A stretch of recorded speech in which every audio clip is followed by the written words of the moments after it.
بہرحال اشراف مدینہ سے جو گفتگو ہوئی اس کو تو ہم بیان کر چکے۔ اس کے بعد انصار سے بات چیت کا موقع آیا، لیکن انہوں نے بھی کھری کھری سنائی، مگر معاویہ اپنے ارادے سے باز آنے والا کب تھا۔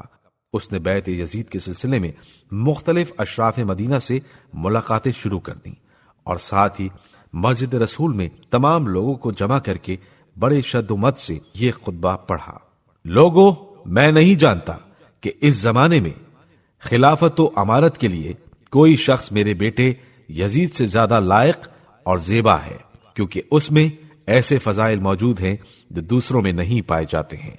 دیکھتا ہوں کہ تمہاری ایک جماعت اس سے ناراض ہے اور وہ عیب اس میں لگا رہی ہے جو اس میں نہیں پائے جاتے۔ جب تک میں ان کی خبر نہ لوں گا اور میری طرف سے کوئی بلا ان پر نازل نہ ہوگی، وہ ہرگز اس خیال سے باز نہیں آئیں گے۔ اگر حسین ابن علی اور عبد الرحمن ابن ابو بکر اور عبداللہ ابن عمر اور عبداللہ ابن زبیر نے بیعت یزید کر لی تو خیر، ورنہ میں ان کے ساتھ وہی کروں گا جو مجھے کرنا چاہیے۔ اس نے ممبر سے اس قسم کی بہت سی باتیں کہیں، بے حد ڈرایا دھمکایا، پھر ممبر سے اترا اور اپنی رہائش گاہ پر واپس چلا گیا۔ معاویہ نے اپنی اس تقریر میں اہل مدینہ کو اپنی شوکت سلطنت سے جس قدر ڈرایا دھمکایا ہے وہ ظاہر ہے۔ معاویہ کی ان دھمکیوں کا مدینہ کے لوگوں پر کسی قدر اثر ضرور ہوا، لیکن پھر بھی انہوں نے بیعت یزید پر اپنی رضامندی کھلے لفظوں میں ظاہر نہ کی۔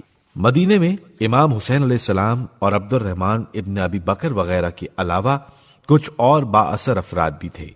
معاویہ نے چاہا کہ ان کو اپنے قابو میں لا کر ان سے یزید کی بیعت لی جائے۔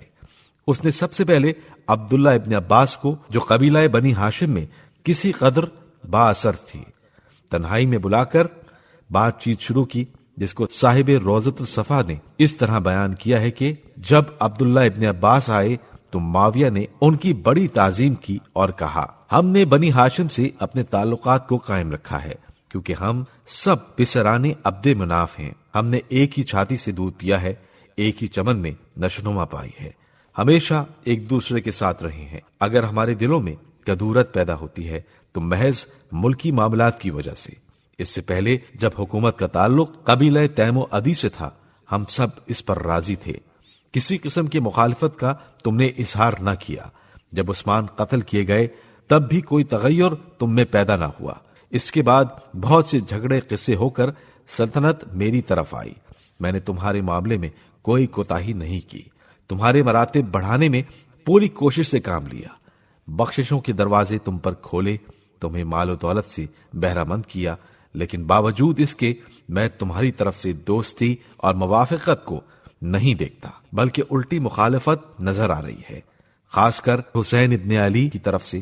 ان کو معلوم ہونا چاہیے کہ جب علی میرے اوپر غالب نہ آ سکے تو ان کو کیا امید ہو سکتی ہے۔ بس ذرا سوچو اور اپنے خیالات کو ترک کرو۔